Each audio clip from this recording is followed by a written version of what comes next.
Right, hello everyone. We are live. We are back. Another random, casual, laid back live stream on a Sunday. We're going to talk about the chaos in Parliament. We'll probably talk about Peter Hitchens having a meltdown on Twitter defending ISIS. Yeah. And we'll talk about Lee Anderson and all of that and just have a bit of a gossip, really. If you got any questions, excuse me, put them in the chat. I'll try and respond, and that's it. And I'm joined today by my trusty co-host, Anglo-spherist. Welcome to the show. How's it going, mate? Yeah, thanks for having me. All fine. All fine, all good. So, Yeah. do you know what happened in Parliament? I know. I'm saying this live stream is about chaos in Parliament. I got to say, I've had an incredibly stressful week, and I kind of saw this thing happening in the background, and I was like, "Oh, that's interesting," but I'm not really sure of the details. As far as I understand it, Parliament got together to have a vote on whether or not we should call for a ceasefire in Gaza. And then this bloke in the picture, who was what do you call him? The guy that Speaker. runs the speaker. Yeah, he somehow interfered, did something which is, I don't know, dodgy somehow, and everyone's upset with him. And then on top of that, there are people getting threatened that they're going to be murdered. And then anyways, but do you know the details? I think it was something like the like the SNP want a ceasefire, and their bill was like we're gonna call for the ceasefire, and we're also gonna like condemn Israel or something like that. And then the Right. Tories wanted to call a ceasefire without condemning Israel or something like that, or condemning Hamas. And I think Right. Labour kind of wanted a middle ground. And just the whole chaos is that I think he put all three resolutions forward, like all three of these different all Right. three of these different things forward at once.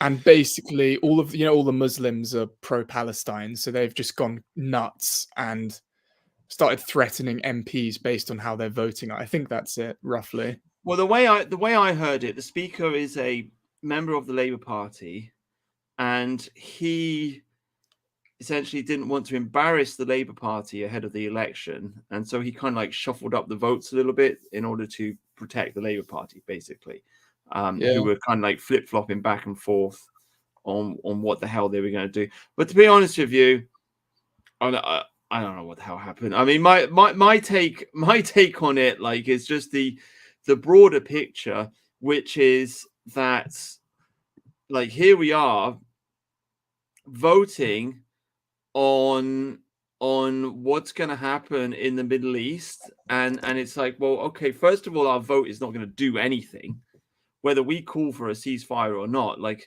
I'm sorry, guys, the British Empire is long gone, right? That point was proven with the Suez Canal, right? The people in the Middle East, like, they don't pay any attention to what we do, so it doesn't really make much difference whatsoever. And we should be concentrating on our own problems, where instead we're focusing on some kind of ethnic war which is going on in the Middle East, which has been going on for 2,000 years and which will probably never end. Yeah. Interesting. Oh yeah, I just read it now. He was trying to change parliamentary rules to Yeah, get a Labour amendment debated, which is kind of biased. But yeah, I mean, I think the most important thing in all of this is that why have we got a Pakistani who leads the SNP crying about Palestine? Why have we got Muslims threatening members of parliament over something going on in Palestine? They're basically trying to yeah, threaten, British politicians into, agreeing with them on a foreign yeah, war which doesn't really concern us. It's like that's the biggest issue here. yeah, yeah. And they're demonstrating, and they've closed down London Bridge, Yep. and it just seems like, I don't know, man. I think we're going through like a historical moment, to be honest with you. I really do think this is like a genuine, like, historical moment, which is going to be remembered for a long time in our country. Like, it feels like some kind of turning point. I may be wrong about that. It's always hard to pinpoint these things. Well, was there ever a But time? Well, like, can anyone think of a time, like, not very recently, but like in the last 100 years, when you had foreigners just outright threatening British politicians to stand down? Like, it happened to a Tory MP as well. yeah, Was it Golders Green or something like that? So some Tory MP from a Jewish area yeah. was threatened, and he's now standing down, and he's not standing for election because Muslims have been threatening him, basically. And Right, it's like, that was recently. Now, yeah, yeah, I remember, yeah, but it turned out he was gay or something, and I was like, oh god, so part of the reason was probably because he was a homosexual, but anyway, yeah, yeah, but still, the people doing it to him are Muslims, and they shouldn't be in that position to threaten him. That's the thing. yeah, And you've also got like George Galloway up in Rochdale. It's like, why are we having like by-elections being fought on the issue of Palestine? Basically, that's yeah, ridiculous. yeah. So it's almost like the curtain is being drawn back, and the Muslims are revealing that they are a powerful and violent force within our country, and it's just at this point it's undeniable, really. They're threatening they've murdered David Amos. That Yep. was 2021. Yeah, Jeez. they murdered David Amos, however you say his name. I'll tell you Amos. what's embarrassing about that, though, is that he did support refugees, and then he got killed by one, which is a bit of a... Oh, I thought he was one of the good ones. Funny Well, as enough. far as I'm aware, he supported refugees. I'm pretty sure he did. He was also a Zionist, basically, which is basically why he got killed. He was killed Oh, because he supported the strikes on Syria, I believe. So, yeah. But still. oh, well, yeah. So David Amos or Ames or whatever his name is got murdered, and now they're threatening to kill more politicians. Yeah. And it's Ridiculous. just like, hang on, guys, like you cannot have a parliamentary system of government when you've got a violent force of revolutionary Islamists running around the place threatening to kill politicians. It's not going to work when you've got that level of seething violence in the background. The only form of government that can control that is an authoritarian government, some form of Yep. dictatorship. That's the only way it can work, because you are going to be forced into a situation where you're going to have serious security for anybody that's involved in the state, which means that you're going to have a smaller government, which means an authoritarian government, because you can't protect all 600 MPs, not effectively.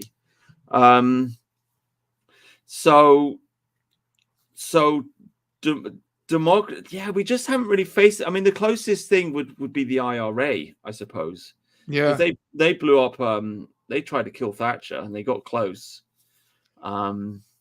Blew up a few hotels and so on and so forth. Well, we just kind of muscled through that because I don't know. It's like we've had a problem with the Irish for a long time, and I don't know. It's just like the British public kind of thought, yeah, whatever. But now it's so much darker because it is a foreign group and a foreign group of people, and with a foreign alien religion, and they look different to us, and they want to totally destroy our country. It's not just about freedom for Ireland or something like that. They want to conquer us and force us to follow their religion. And as I say, I think this week the curtain has been drawn back, and it's just becoming very, very difficult to deny anymore that this force is here. Yeah. And every single time something like this happens, you got to tell like these Tories that you're in contact with, you got to show them and be like, the Tory party suspended Lee Anderson, for his comments. Right. Like, that's the thing. To be honest about Lee Anderson is that his comments are actually wrong, because basically Tories have been in power for 14 years. They haven't done anything about Islamists. They could have abolished the position Mayor of London, making his comment about Sadiq Khan just redundant. Sadiq Khan doesn't control immigration either. So what he said was actually kind of apologizing. It was an apologia for the Tories, and he got suspended for it. They're not even loyal to their own people. Yeah, but I think it's good though. I mean, Yeah, it's good what he said. let's talk about it, because we have. I mean, he's I don't know. Is he right or is he wrong? Well, he's wrong in the sense He that only got elected. This guy only got elected in 2019, assumed office. Okay, so he's part of the Red Wall up in the north, right? So-called down-to-earth northern man, straight-talking northern man. Got elected. Well, that would be under Boris 2019. So just people who just wanted to sort Brexit out and get that done. So he is a Brexiteer. He is right wing. He is what you would call a good Tory. I don't know. Like the Tories don't really attack their own. They don't. He's not. He's just like being in the position that he's in, and the way the Tory party works. I wouldn't really expect him to say, "Oh, the Tory party's fucked everything up," because it's just not the. It's just not the way they work. You know, I guess. they might do that in the Republican Party, but they don't. It's just not the way it works in our system.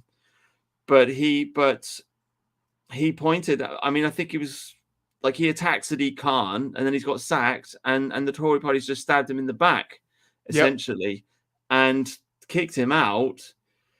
And I'm waiting to see if he's going to apologize. I've checked his Twitter today. He just posted a picture of him drinking a pint, or just a picture of a pint. So he's down the pub. But if he, I don't know. I mean, I'm a bit of a dreamer. I got to be honest. I'm just hopeful about everything. I'm just like infinitely hopeful. But Yeah. but if he was to double down and just say right and start his own party, Yeah. Or join let's say he's Reform. like, or join Reform. But I mean, I don't know. Reform's so wishy washy. I mean, we talked about this on the last stream. Like, he's a northerner. Like, if they Yeah. had like a proper kind of economically left wing type policy, you know, the kind of like conservative values but economically left wing, they could take the north. This Yeah. guy could take the north, right? That's what I'm Yeah. saying here. He could take the north. He's already in parliament. He's reasonably well known. I don't know if he's a household name, but I mean, a lot of people are starting to know who he is, and people could rally behind him, and all those other. I mean, I don't know. Like I said, I just like to fantasize about stuff. But I can see it. It's like, okay, so you kick Lee Anderson out. What if he was to start his own party? And what if like the other guys up in the Red Wall followed him, right? And they cross, you know how they do it in Parliament, where they cross the Parliament, they walk to the other side, right? Yeah. I mean, they could lose 4 or 5 MPs up in the north.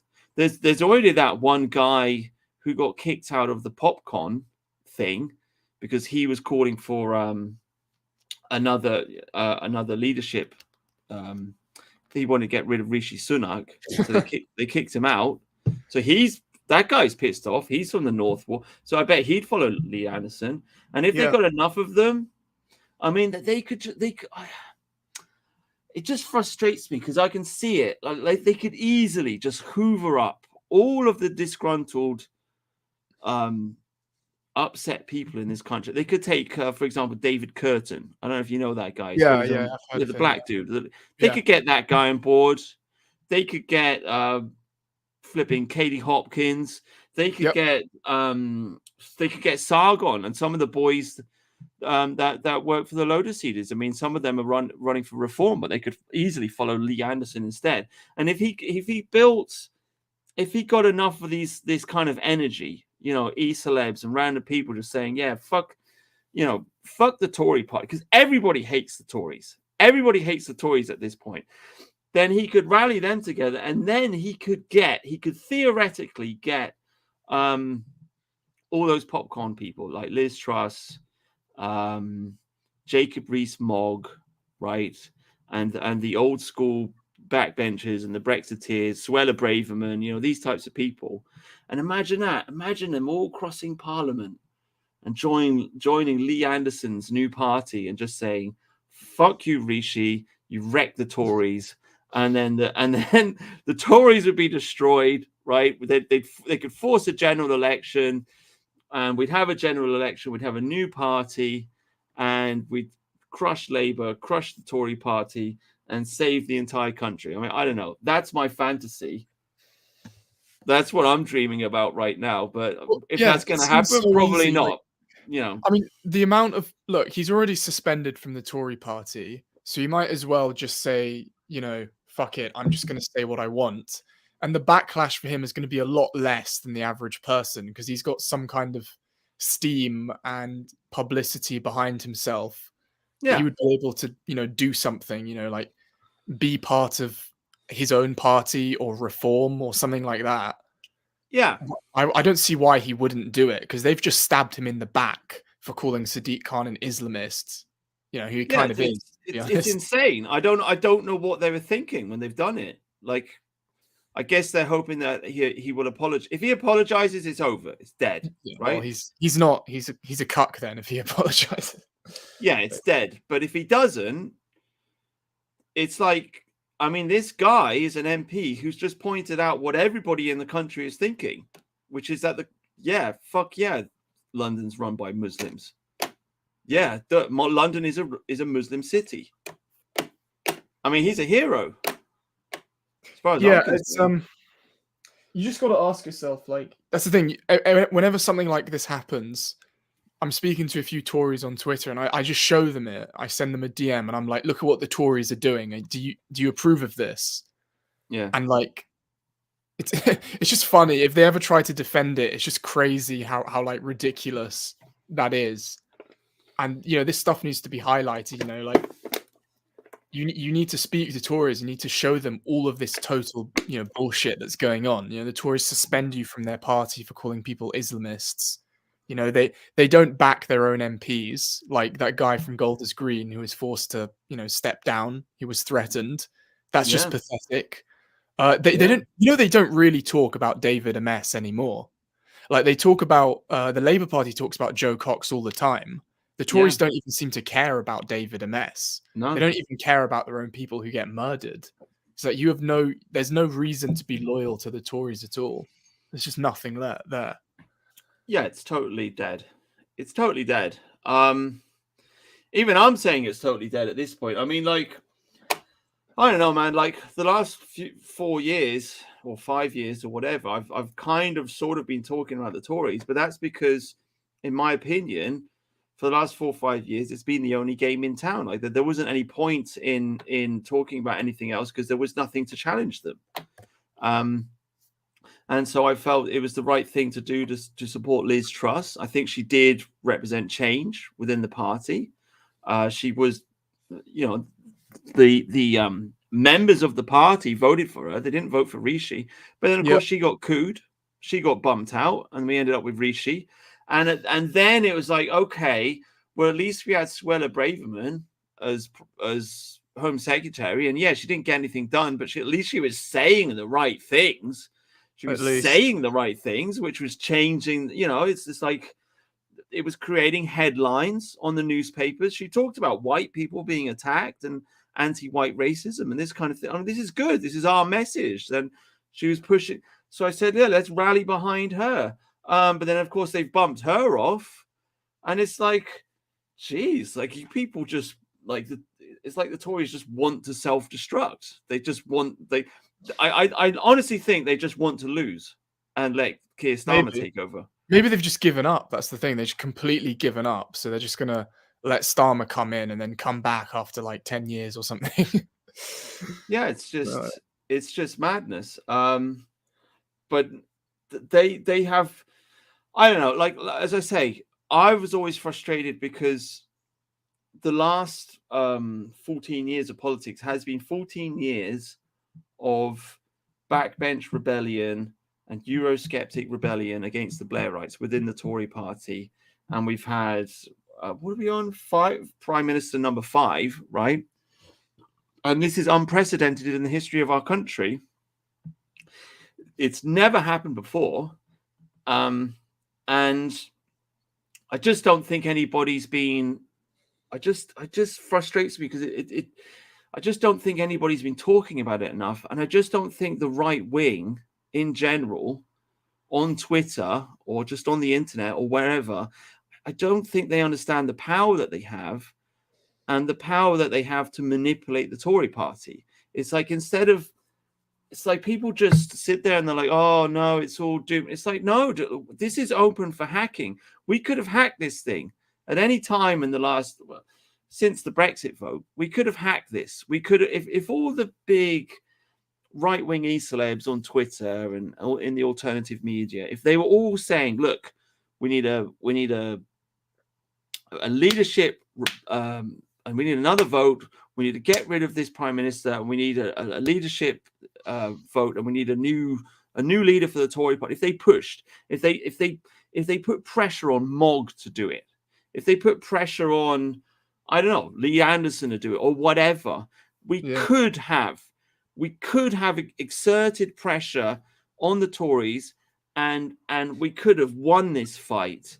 But instead, people just have completely failed to acknowledge that the fight existed in the first place, and they've just taken a very kind of defeatist kind of, oh, you know, it's all over, we're doomed kind of attitude. And it's like a self-fulfilling prophecy, because if you take that attitude, then yeah, you will be doomed, and you will end up with a Labour government, which is probably what we're going to get.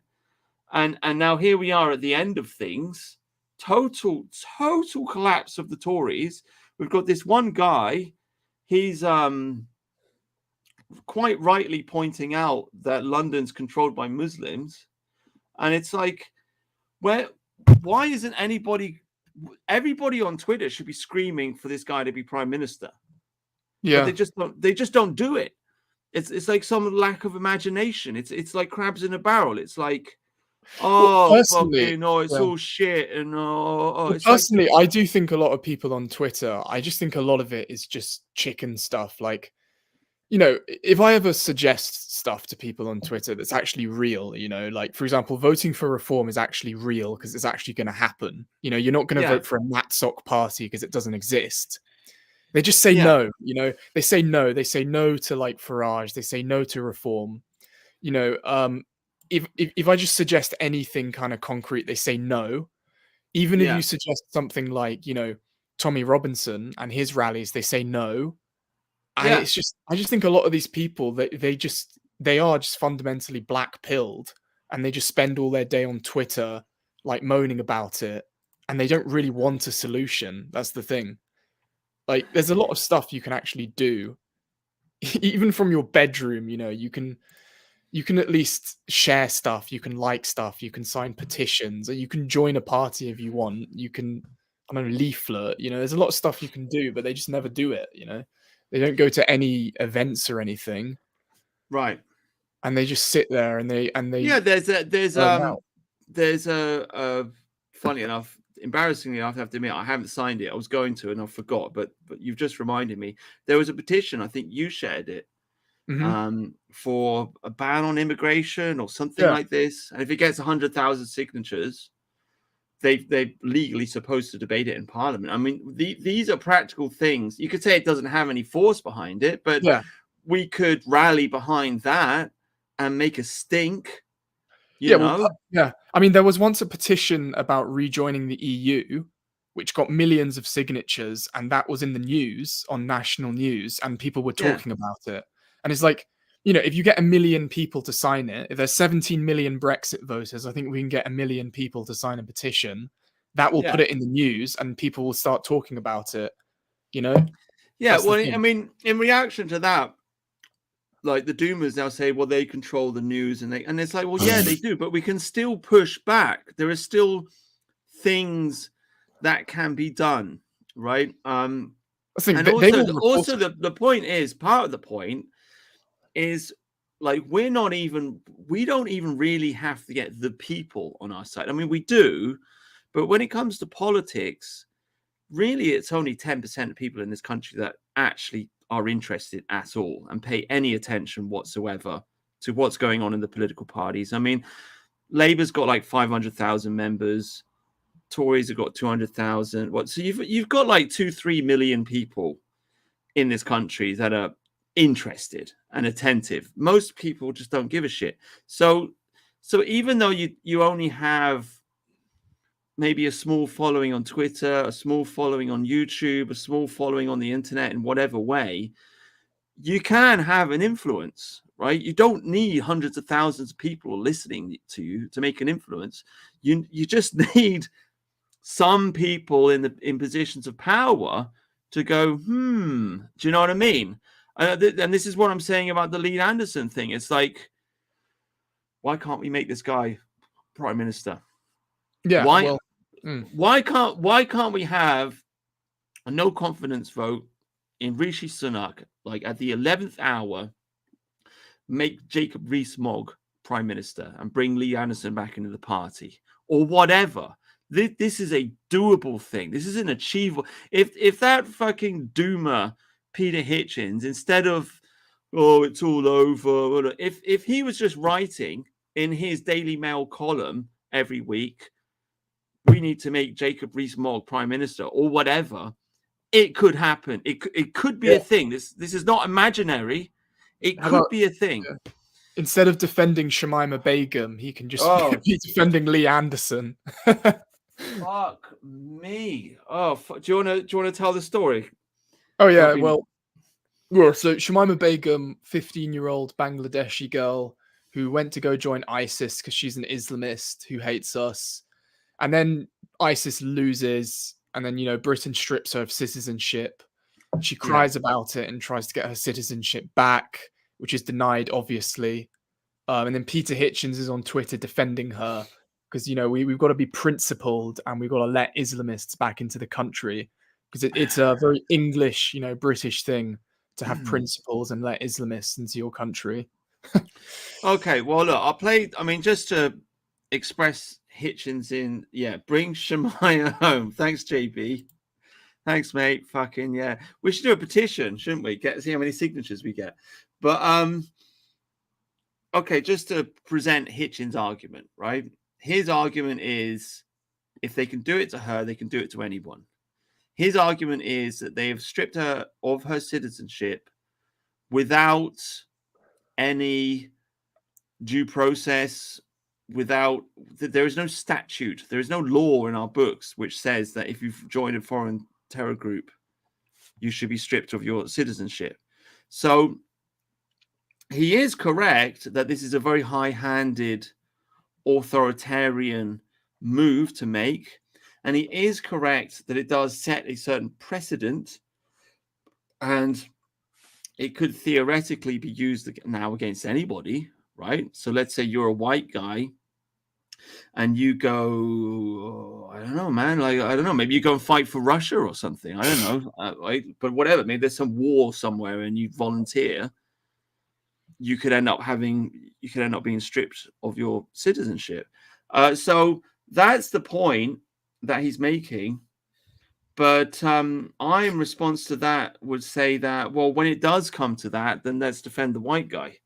Essentially, like, well, why? Actually, well, go on. Well, just a bit of nuance is that I think you can be stripped of your citizenship if you have another citizenship or you're entitled to one. So unless the white British person has another citizenship, they couldn't be stripped of it. And that's why this is the thing. I don't think she does. She doesn't. She's not a Bangladeshi citizen. I think she's entitled to it due to descent. But yeah. But anyway, I mean, I don't think it's maybe that's the point then. Maybe that is the legal point. Yeah. I don't think it's that unfair to strip someone of citizenship if they, well, to be honest, I guess it depends on the circumstance. If someone went to go fight like in some random war in Africa, I guess I wouldn't really care. But because she joined ISIS, who attacked this country directly, then I care. That's the thing. Did they attack this country directly? I can't remember. Manchester, right? Manchester Arena. Was that considered to be an ISIS attack? I think it was. Let me check that. Or there was this London Bridge stabbing. I mean, I lost track. I think London Bridge was... Yeah, so ISIS claimed responsibility for Manchester. Oh, you're joking, really? Yeah, they did. For Manchester bombing, ISIS claimed responsibility. Oh, so Peter Hitchens is defending the people that bombed Manchester. Yeah, basically. Fuck. And also London Bridge, Islamic State claimed responsibility. Fuck. Yeah, I know. That's the thing. That's where Peter Hitchens is at now. Yeah. It's mental, isn't it? It's just so mental. And it's not like Oh, the thing is, mate. you would have an argument if it was some random war in Africa that didn't concern us, maybe. Yeah. But these people directly attacked this country. That's the thing. Yeah. Yeah, it's very yeah. He's just not got his head screwed on straight. It's really funny. And then he starts he started posting that clip from that movie about Thomas More. You know Thomas, Henry VIII, he divorced his wife and he married Yeah, somebody else, and there was a whole hoo-ha about it. And Thomas More was a famous Catholic priest, and he refused to follow Henry VIII, and they made a famous British movie about it like 50 years ago. It's a good film. I've seen it. I forget what it's called. It's quite famous though. And so Hitchens is posting this clip of Thomas More speaking to his family, saying that he would defend the devil until he breaks the law, right? Because it's the law that protects us all, and etc., right? And if as soon as you start breaking down all the laws, then the government can do whatever it wants, right? And it's like, okay, I mean, that all sounds very noble and everything, but the point is, Thomas More ended up getting his head chopped off. So I don't really know.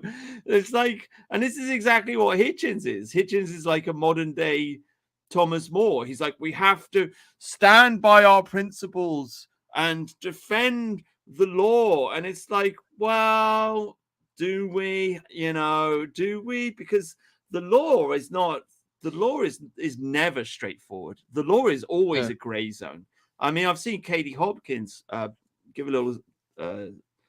She made a video about this, because obviously she had all kinds of uh, problems because of libel. She got done for yeah, hate speech or whatever, and she was just making the point that the barrister and the solicitor that she hired to defend her, they were conspiring against her, and if you get into any kind of legal situation, they kind of just make it up. They yeah. kind of they interpret the law in whatever way they want to interpret it, and then they kind of it's more like a process of negotiation than anything. Well, So for mm. Hitchens to just like Well, the one pretend that question. I don't know, pretend that we live in some like deeply Mm, noble principled country in which we have to follow and uphold the laws of it's absurd. It's a joke. We live in a totally psychotic, crazy country which is corrupt, and everybody breaks the law all the time. And it's like, well, if you want to break the law and get rid of one fucking terrorist girl, then just let them do it. Let them do it. yeah, Like, that's the thing. You got to ask yourself: would any of these people ever bend the law to help you? They never would. Like, would Shamima Begum, if you were in Islamic State, going to be beheaded, would she stand up and say, "Oh, I'm going to defend you"? She wouldn't.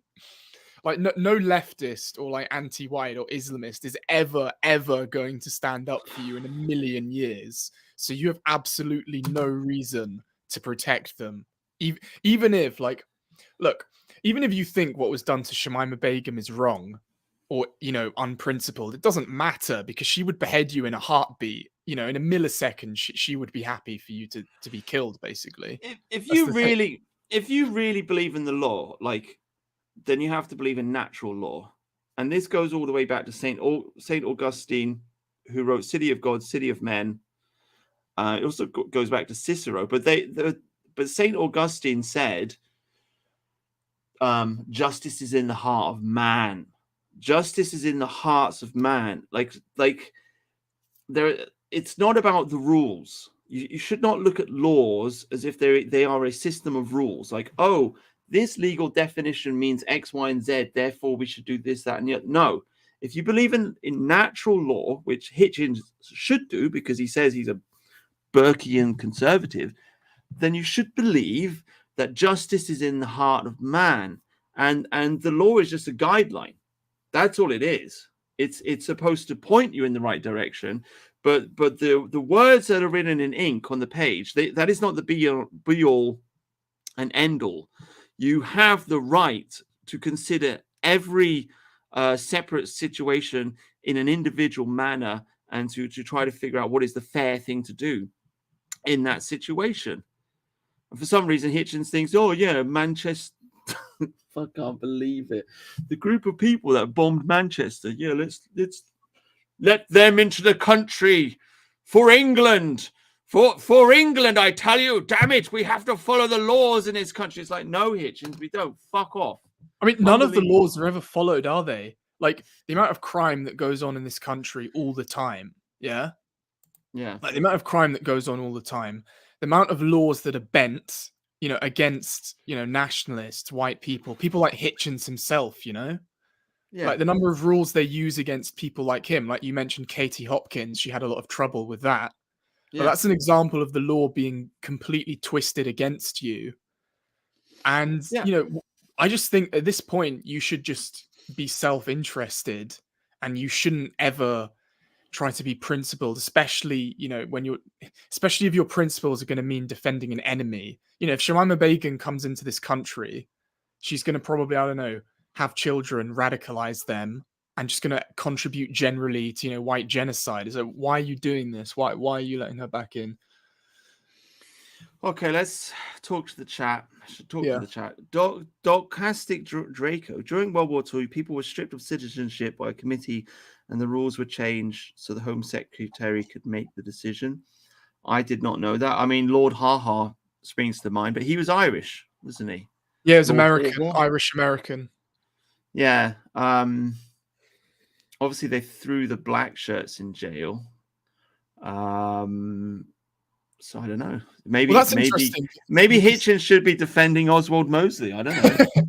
Well, the laws in this country do include stuff like that. Like under the laws of this country, the government actually can strip your citizenship and they can put you in prison, like with the black shirts, as you just said.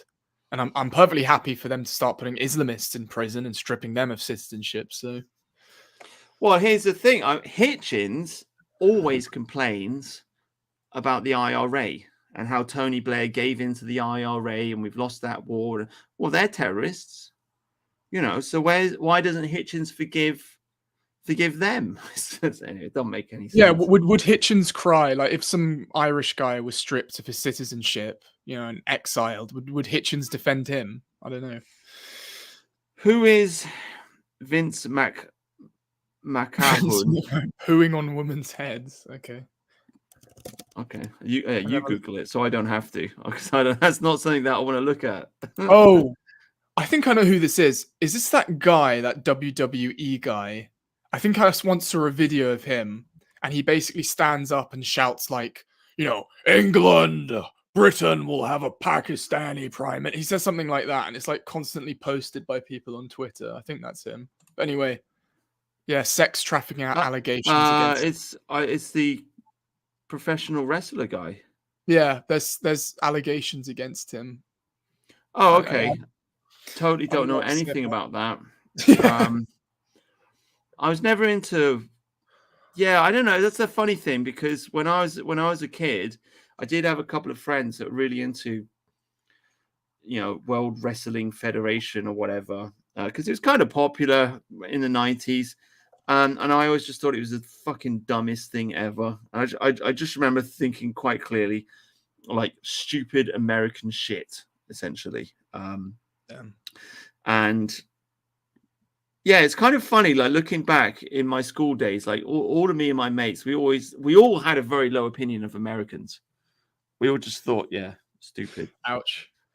Yeah. What's this? I remember seeing. Okay, Docastic Draco. They were declared an enemy organization by the UK government. Yeah. Imagine if a white guy went and joined the Russian army. Yeah, I mean, they would, in a second, they would, put him in jail or strip him of citizenship, for sure. Yeah. I mean, I'm not saying I would approve, but they would. That's the thing. Yeah, I'm not saying I'd approve either, but they fucking would. Like I don't know, guys. Basic life advice: don't join a terrorist organization. Well, that if someone is, far right or something, and they even, not even do stuff like Shamima Begum even did, they would be in prison for years. If you look at what some of the, far right kind of neo-Nazi terrorists have done, they just go to prison for years instantly. Well, this is another angle, okay? And I hope the government is listening, because I would rather be exiled than locked in prison for 20 years. That's fine. If it ever comes down to it, I just feel like, fine, exile me. I will go and live in Brazil or wherever. What the fuck? I don't.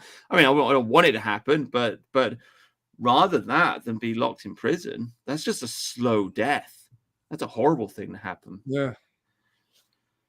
Yeah.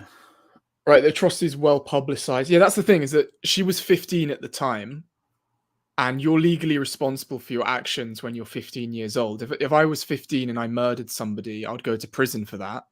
And if you're Yeah. 15, you join a terrorist group, you're also responsible for that. Yeah. Yeah. Okay, so Florida Bogjig, Bogjig. I think he was arguing with Hitchens as well on Twitter. But yeah, this is exactly the point that I was making. Because Hitchens believes in liberty, okay? And this is very noble and this is very good. And he is afraid of a authoritarian government. He doesn't want to live in a fascist state. He doesn't want to live in communist China or whatever. And this is brilliant. But the problem, what is happening here is the problem is he's getting confused in his mind, and he is thinking that English liberty is for everyone. And my argument when dealing with Hitchens and people like him is to say, instead of saying, oh, we need a fascist regime, right? Because they're just not in favor of that. My argument is to say, yes, you're right. English liberty is good. The rule of law is good. Justice is good. But this is for the English man. This is for the Englishman. This is not for the foreigners. And John Locke, right, and all of these heroes that built up the English Constitution, they were all white men, and they were creating laws for a white England, and they didn't include any racial specification when they said all these things, because they didn't need to, because nobody in their right mind ever thought that a million Africans would come and live here, or a million Muslims, or whatever. People were just like, it just wasn't even like, the thought didn't even cross their mind. So this I think is the point that we have to push forward, that yes, liberty is good. No, I do not want to live in a fascist state, but English liberty is for the English. British liberty is for the British. It's not for psychotic foreigners that want to blow people up, basically. Yeah. I mean, yeah, it's interesting.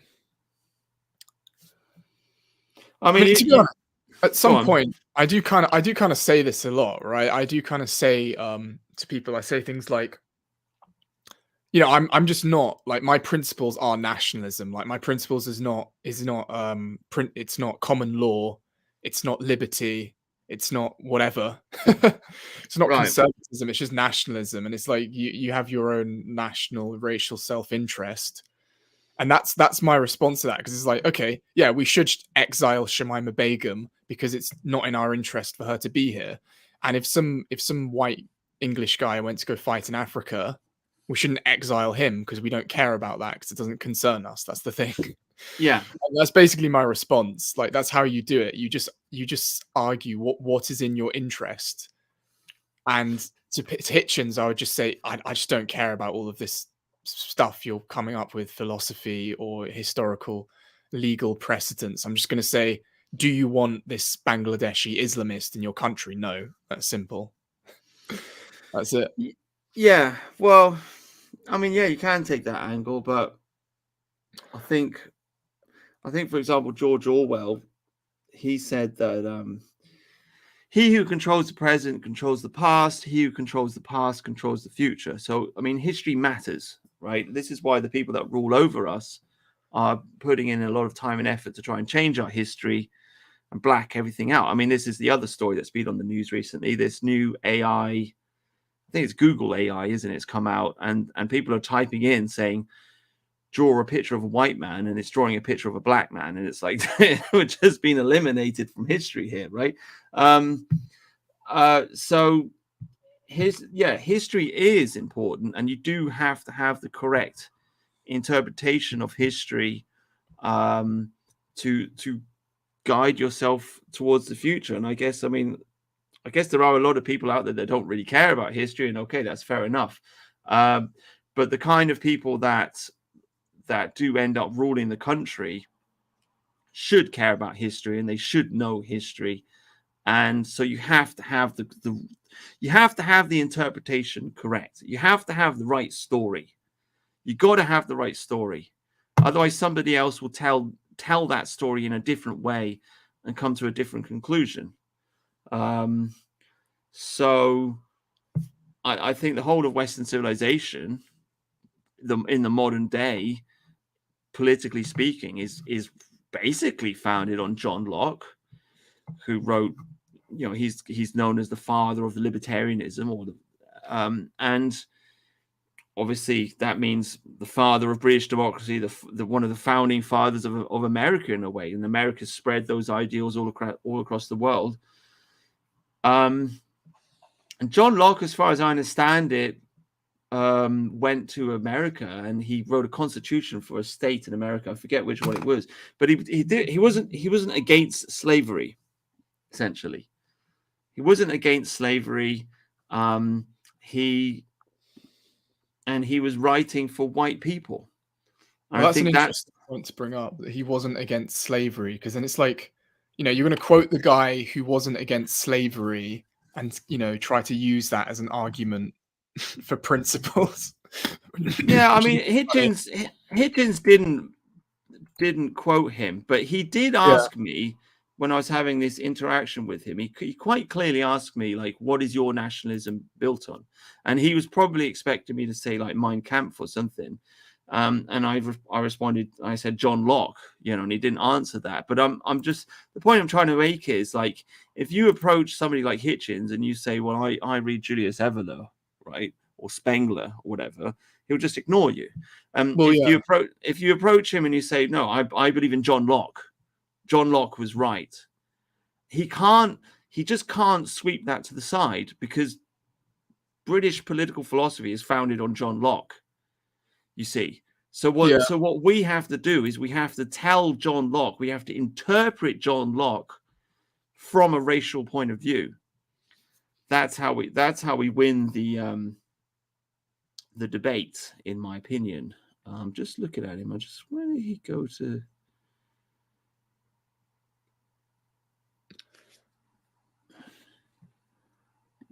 Well, yeah, it's interesting because most of these historical figures have got a different side to them, So I guess this isn't really relevant to Britain, but when people say like America's founded on liberty and stuff, and then you just read about what the founding fathers actually thought about that, it's just completely different. Like they would all be considered white supremacists today. So anyone who's trying to argue from principles, that America's a land of liberty, freedom, melting pot, is just complete nonsense. And I guess we can do the same here, Yeah, sorry, I'm just looking at Wikipedia. During this time, Locke served as Secretary of the Board of Trade and Plantations and Secretary to the Lord Proprietors of Carolina, which helped to shape his ideas on international trade and economics. So I'm pretty sure, it's not saying it in this article, but I'm pretty sure he helped to. Carolina is, of course, was a province of Great Britain. It's not actually a state, so I'm not really. I haven't looked into this. Sorry, I'm just reading Wikipedia while I'm supposed to be doing a live stream, but I'm pretty sure.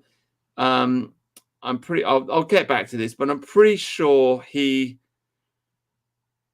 Yes, I found it. The Fundamental Constitutions of Carolina. Yes, and he helped to write it. Drafted during John Locke's service.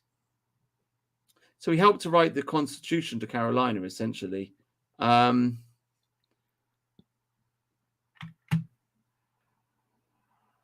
Yeah. There's something in it about,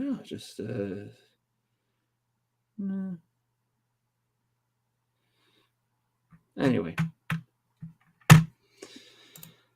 I'll come back to that point. Sorry, everybody. I'm just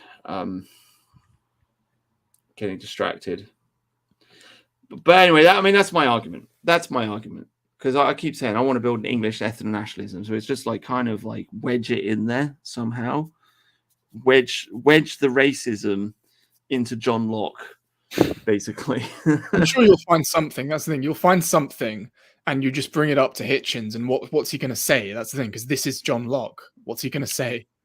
Well, what's Hitchens going to say? Also, what's Sargon of Akkad going to say? Right? Well, I think Sargon's a bit better these days, but yeah, he's much better. Yeah, he's much better. But I'm just like, I don't know if you remember, but that was the famous thing. Like Sargon says 5, 6, 7 years ago, have you even read John Locke? And everybody on the alt-right laughed at him. And I just thought, well, what the hell's going on? Like, of course you should read John Locke if you're interested in politics. These are the books which have shaped our nation. You have to know your own history, you see. So yeah, that's my point about that. Locke's important with sanctity of property rights, ergo slavery. There you go. Personal property. You know? it's rough. So what else happened in the news today? What yeah. What happened in the news today? Let me just check. Hundreds jailed for coming in UK in small boats to claim asylum. Interesting. It's probably not actually happened. It's just now looked up on the Guardian. Yeah, hundreds jailed for coming to UK in small boats. Interesting. They're probably all going to be released and granted asylum, but like, yeah. Well, Reform is talking about sending them back, like picking them up in boats, sailing them straight back to France. Yeah, well, you know what's going to have to take is that in order to actually stop the boats, you're going to have to start leaving like international treaties, you know, like the 1951 Refugee Convention. You might have to leave the ECHR or you just ignore it. You're just going to have to break a bunch of international treaties, basically, which a lot of people are scared of because they think that we're going to get sanctioned for that. But yeah, what are you going to say? No, we have to leave the ECHR. We have to get rid of the Supreme Court as well. Yeah. Because that's Tony Blair's Supreme Court. And I can 100% guarantee that they will just meddle in some way. If anybody tries to stop immigration, they'll appeal. I mean, to be honest, again, have not been following this. It's been on the periphery of my vision. But I seem to remember seeing something in the news about the Supreme Court interfering with this whole bullshit decision on Rwanda. Now, I have not followed the Rwanda story at all because I always thought the Rwanda plan is just total shite because it's some kind of, it's like, oh, we send some of ours, we send the illegal ones to Rwanda and then we get legal immigrants instead or something stupid nonsense. like this. It's complete nonsense. It's not.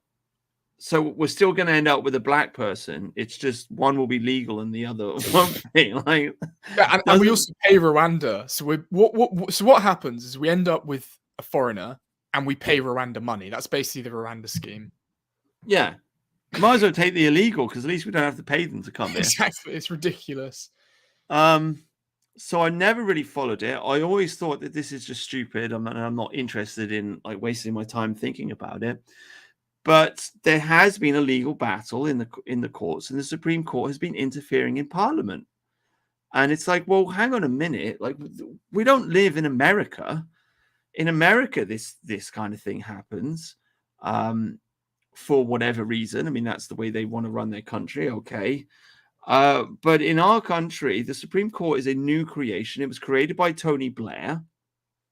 And it's not like some ancient institution. Parliament has always been supreme. Yeah. Parliament has sovereignty of this nation. It is supposed to have sovereignty of this nation. It has the ability to overrule everybody effectively. So to have the Supreme Court arguing with Parliament just makes absolutely no sense whatsoever. And if somebody doesn't do something about this and shut this court down quickly, then we'll end up in a situation in another 10 or 20 years where the country is being run by an unelected Supreme Court, essentially, which was always Tony Blair's intention. Yeah. JB says it's a deterrent. They won't come if they know they're going to Rwanda. Well, alternatively, I think one thing we could do is just you pay Rwanda to take them, and then you don't take anyone from Rwanda, for example. Like personally, I just think. I mean, I sound schizo, but personally, I just think the Tories are mass immigration, and they want the country to be, overrun by foreigners, and and what they're going to do is they're going to do the Rwanda thing, so they can try to trick you into believing they're anti-immigration, and then you just end up with a bunch of Rwandans instead. I know that's kind of conspiratorial, but I kind of think that's what's going on. Because why would they agree to take in Rwandans? Like, why can't we just send people to Rwanda and be done with it and not take anyone in return and pay Rwanda to take them? Simple. Yeah. I mean, I see what JB's saying. Like, it is sort of a deterrent. Yeah. I mean, if you're an illegal immigrant, you're thinking about coming here, but you're going to get sent to Rwanda, then you think twice. I mean, okay. Yeah. And then once you've stopped the illegals, then you wouldn't have to take any more Rwandans on. So, okay. I mean, he says swapping 70k dinghy. I thought it was 1-on-1. I thought it was 1-for-1. Okay, I could be wrong on that. There's another thing here, which is that there is one thing that's true, is that apparently the Tories could have done more about the Supreme Court, but they haven't. So whenever the Tories complain about the Supreme Court, they are kind of like babbling and justifying their own failures. That's the thing. There's a lot of Tory nonsense out there which they use to blame, for their failures on immigration. One of them is, civil service, which they could have just sacked and replaced. Supreme Court, they could have changed. They could have, I don't know, like if anyone tries to stop them, they could have changed that. They could have left the conventions. They could have left the ECHR. They could have changed our laws about refugees. They could have changed our laws about immigration, but they never seem to do it. And then they blame it on leftists, and lefty lawyers and stuff. It's nonsense. Yeah. I'm just looking this up now. Who started the Rwanda plan? Whose idea was that? Rwanda asylum plan. Priti Patel. Yeah, it was her idea, wasn't it? Oh, Boris Johnson announced it. Boris. I'll tell you one thing about Boris, actually, is that I didn't actually know this until recently, but Boris reduced the minimum salary to get a visa in this country. Right. And that's part of the reason why we had such high net migration in 2021, 2022, is because of Boris. Like, he literally just let in a ton of immigrants. And people I'm so glad think that he's anti-immigration. Yeah? No, sorry. I'm so glad we got rid of him. Yeah. I mean, by the way, I was 100% right about Boris way back in 2016, because I remember what was my comment? We got rid of David Cameron. There was a leadership competition. We were gonna get Boris, but we ended up with Theresa May. And I remember saying that they're going to bring back Boris. I remember saying, I made a video. I said they'll keep Theresa May in government for about 2 years or whatever, and she'll just delay, try and fuck Brexit up, and then they'll bring back Boris. Boris will be the big hero who gets Brexit done, some kind of bullshit version of Brexit, and then we'll be stuck with him forever, because then it will be Brexit Boris, the big hero that did Brexit, and the British public will be like, yeah, Boris, talking about the letterboxes, he's great, when obviously he's not great at all, and he's pro mass immigration, and I think he's Turkish, for God's sake. Yeah, he's Turkish and Jewish. Yeah. So he's not our hero at all, but he is kind of funny and sort of charismatic. So I think their plan was just to put him in charge, and the gammon would have voted for him for 10 years. We could easily have had 10 years of Boris, I think, off the back of a so-called Brexit victory. And I reckon we were really lucky, and we dodged a bullet with that whole Partygate thing, that we finally managed to get rid of him. Unfortunately, it didn't turn out very well, because well, we had a chance of Liz Truss, but then they got rid of her, and then we got Rishi, whatever. But if Boris had remained in power, I don't know how the hell we would have got rid of him. To be honest with you, I just don't know. It's funny to say that, because I know it's kind of embarrassing to have like an Indian prime minister, but the only good thing about that is that people are going to see there's an Indian in charge and not vote for him. Whereas if it's Boris, they're going to think he's the guy, you know? Yeah. I mean, he's going to let in. I mean, Boris has let in more immigrants than Rishi. That's the irony. That's the irony. He's been worse for us than Rishi. Yeah, we got very lucky, actually. I think it was a great victory to take him down, because he locked us all in our houses, pushed a vaccine on us, and I don't know, man. I mean, I remember at the time, I remember even Hitchens was sticking up for Boris, you know, but I remember all kinds of people saying, oh, you know, if we get rid of Boris, we'll end up with someone worse. And we have, in a way, because we've ended up with Rishi. But I don't know if Rishi's worse than Boris Johnson, because at least everyone hates Rishi. People would have loved Boris, you know, and they would have loved him for a long time. So I reckon we really dodged a bullet there, essentially. It's my high IQ commentary. Anyway, 19 people watching. Hello, everyone. Hello. I'm a bit knackered. I want an early night, so that's why we did an early live stream. And I've got an early night. I've got stuff to do tomorrow morning.